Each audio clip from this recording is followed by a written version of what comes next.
Hey, how's everybody doing? So my name is A.D. Atoli. That's just the two letters, A and D. I'm running for U.S. Congress District 1.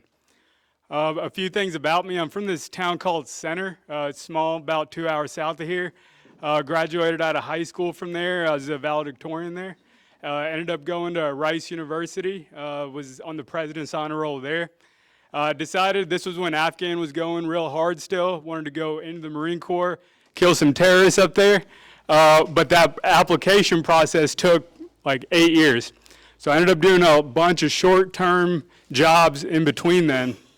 So my first job right out of college was working for Congressman Gilmer in his DC office on Capitol Hill. Worked there about 5 months. Absolutely hated it for the exact reasons you would think. I love the congressman, got along great with the staff. A lot of those guys are actually helping me now with the campaign, but the culture in DC is exactly what you'd think it is. So I decided I was just gonna move back home and wait out the application. So I ended up, through some friends, roughnecking in the oil field. So here's a guy, I scored 99th percentile nationally on my SATs, 99th percentile nationally on the military entrance exams, ASVAB, 99th percentile nationally on the Department of Defense Military Officer Intelligence Test, and I'm out here with the boys, I'm slinging sledgehammers, pulling slips, and mopping floors, right? And I absolutely loved it. I was so tired of sitting in an office, I was like, this is great. I stayed there for 4 years, I think it's until the oil field came down again. Worked my way up to be a motor hand, the guy that fixes the machinery, then derrick hand, the guys that fixes stuff in the heights, and then to being a driller, who's the manager of the rig. For those who don't know, a drilling rig's roughly 15 stories tall, about an acre big. It's about $25 million, and I have no idea why they wanted a 25-year-old kid managing the thing, but that's what ended up happening. I ended up being one of the youngest drillers at Patterson UTI's West Texas division there. It went great. I didn't get anybody hurt, thank God. Then the boom times went down. My Marine application went through. Got stationed in Camp Lejeune, North Carolina as a Marine artillery officer. I was in charge of units ranging from 4 Marines to a little over 100. And then I just got out last year and moved back home. And the main reason I'm running for Congress is I'm absolutely disgusted with what I see coming out of DC. You know, what these career politicians and the swamp and special interests with both parties have done to our country is unacceptable. Right? The root cause of every issue we see right now, CRT, open borders, inflation, a healthcare system that does not work for regular people, national debt, pick it. The root cause of everything is Washington, D.C. You know, and I think a lot of us are starting to wake up to that fact.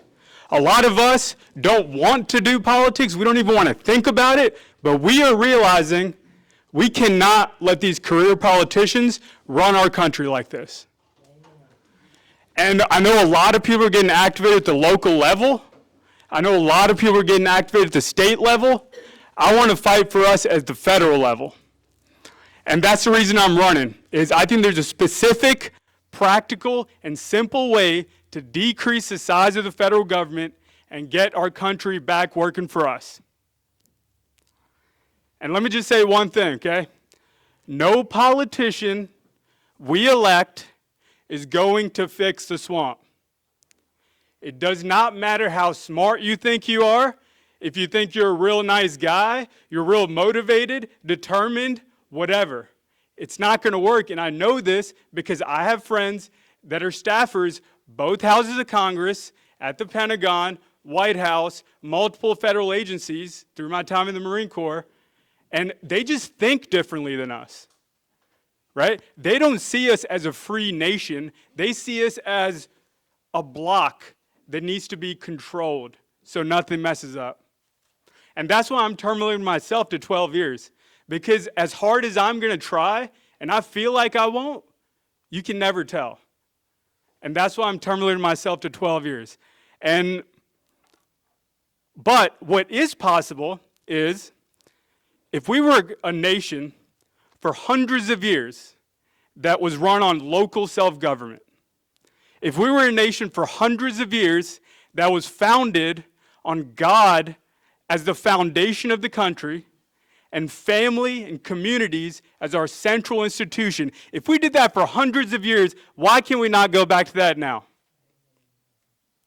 If we've climbed that hill once before, why is that not possible again? Our problems were man-made, so they can be solved by man. And I didn't say that, John F. Kennedy said that. And that's how we used to think. And there's still a lot of people that think like that in this country. They're just not in D.C. All right, so if you want to know what the plan is, just go to roughneckforcongress.com, or you can go to our YouTube channel, Atoli for Congress. You can see exactly what it is. It's been approved by roughly 10 county judges, roughly 10 GOP chairs, U.S. congressmen, multiple U.S. congressional staffers. No one thinks it'll be easy, but not a single person can tell us why it wouldn't work. And that's what this campaign has been about from the start. So come January 2023, my name is A.D. Atoli. I will be your U.S. congressman representing you in D.C. I'll be joining the Freedom Caucus day one. I'll be fighting the swamp, the special interests, and career politicians, not just on the Democrat side, but the Republican side, all the rhinos as well. I'm the only oil and gas candidate in this four-way race. I'm the only military candidate in this four-way race, and I'm the only candidate endorsed by the America First Pact. Thank you for your time. My name is A.D. Atoli, U.S. Congress, Texas District 1.